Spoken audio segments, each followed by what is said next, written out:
Attention readers and leaders, world-renowned author Jordan Wells has teamed up with Hip Hop News Uncensored for a special offer just for you. That's right, I want everybody listening under the sound of my voice to click on the link at the top line of the description box and make sure you go grab yourself one of his many books right now. I'm guaranteeing you this book, any one of these books, will change your life and the way that you see things. The link is at the top of the description box. Ready, set, go!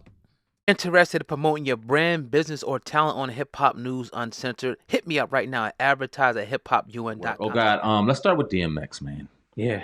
Let's start with DMX. So it was a couple days ago, I believe it was, Saturday? We got the news that DMX had succumbed to an overdose. He had a heart attack, and he was currently in a vegetative state in a New York hospital. Very, very sad news coming right off the heels of Nipsey's 2-year anniversary of his passing. And obviously DMX loved by everybody in here and throughout the world, one of the greatest rappers we've ever seen. And now it's not looking good, man. It was a couple minutes ago, I was just reading, his ex-manager, Nikhil Walker, said adding some of Mr. Simmons' relatives had been allowed to see him in a hospital. It's not looking good. He's a truly amazing person. He walked into a room, he lit up the room. So people are saying some great things, but it's looking like, oh God, right now, what they're doing is they were testing brain function to see how much functionality he had on his own today. We should get some news on that very soon. But it just looks like we've been in a situation before where we've seen family come in and kind of pay their last respects, and then the plug gets pulled. You know what I mean? So what do you think about what's going on right now? First he's in a vegetative, state, which means his brain is having function, but his body is not moving. We all seen the movies. We know what that happens now. TMZ said they spoke to his manager, Steve Rifkind, and Rifkind said that DMX was without oxygen for about 30 minutes. When he had the drug overdose. So when you don't have the oxygen going to your brain, it shuts down and begins to die. So it's sad, man, to actually see this, because he was one of the people that, over the years struggled. He continued to, struggle, with addiction. He came out, he went back in, and now to see him in a situation where it's like, all right, we don't know if he's going to make it. It hurts my heart. But what I can say, like you said, there's a test today, a crucial test that pretty much is going to, see how much brain activity he actually still has, in his brains. And after that, they'll probably make the decision what they're going to do from there. So sad situation, though. Yeah, all we can do is just kind of continue to give positive energy toward DMX and his family. We're going to talk a little more in depth about this tomorrow with our special guest. And we'll get into, because I know everyone saw the last couple of days a video that's been circulating on social media about how he was tricked by one of his OGs at the time to take a wet marijuana joint, and it kind of fucked his life up from there. We're going to get into all that tomorrow, man. It's such a complex individual, so many layers, and so interesting, man. This is a sad situation, bro. Yeah, it's a lot, man. You really, not that it's any excuse, but with these geniuses, people, they always got some type of a vice. Yeah. You know what I mean? That seems like, you look at the greats over the years, whether it be a Jimi Hendrix or anybody like in the music that was real creative, they had something that they was kind of dealing with, a lot. And it's like they're invincible in music. They make the greatest music, but they can't overcome this particular demon. So whatever people do out there, we grew up, it's a little more intimate for us because we grew up listening, watching, being very close to DMX. And to see him going through this, we thought he overcame that hurdle. To see him in a vegetative state, it's not over. No. Anything could happen. He come back too, but it's looking real bleak. Like you said, tomorrow, man, we'll go deeper into this about, what went down with him and that whole situation, and break it down for you guys even further. Indeed, man. Prayers out to DMX and his family. Yeah, definitely. Let's talk about Paul Pierce real quick, man, because the video surfaced of Paul Pierce with like 30 butt naked freaks getting it in. Looked like he was smoking. What looked like, I ain't even gonna say it was weed, but I guess they're saying it's weed. He's smoking weed. They was drinking, they was doing their thing. It's legal now. And yeah, right. And then I guess a day later, as soon as the video came out, ESPN cracked the whip on him and fired him.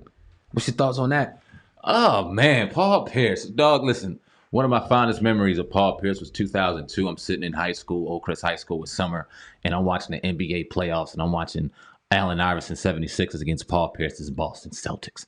And the Sixers are up by about 30 going into the third. into the fourth, and I see Paul Pierce put on one of the greatest shooting displays I've ever that. seen in my entire life. And they come back, him and Antonio Walker, and win that motherfucking series and go ahead and lose, I guess, in the Eastern Conference Championship that year. Great. It was epic. I loved it. What the fuck were you doing, bro?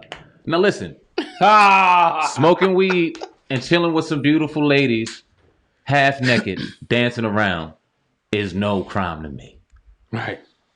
Doing it on camera while working at Disney is just fucking dumb to me. And it begs the question, because our man Vic, we was sitting here getting our pre-production on, and he was like, what did ESPN do to Paul Pierce to make him want to quit that way? Yeah. And I was just like, damn. I never thought of it that way because it was so stupid. He would have to know that that was going to happen. What happened to make him do that? I don't know. What you think, guy? I think he's just a free man. I think, you know what I mean? Even though we could sit up here and obviously it's a dumb thing to do, but he's in corporate America. And that's the thing, you know what I mean? And honestly, I'm not going to say he didn't need it, but he probably don't fucking need it like that. So he was just having fun. And I kind of lean even more to like Vic said, like he was like, maybe he was just done with the whole situation and said, fuck it. I'm going to do what I do, be free. Or he could have been just putting it out there thinking that nothing would happen. I don't know. I can't get into his mind. But, you know, I'm just like, it's just another example. It's just like, if you have your own establishment, your own thing, you can do whatever the hell you want. And people can criticize, but they can't fire you. He made, I guess it's what appears to be a mistake, but the nigga done made what? Probably $100 million over his lifetime, so it can't be hurting him too bad. I think he's good. And you know what the crazy thing is? This got a lot of people wanting him to sponsor stripper basketball shows and shit.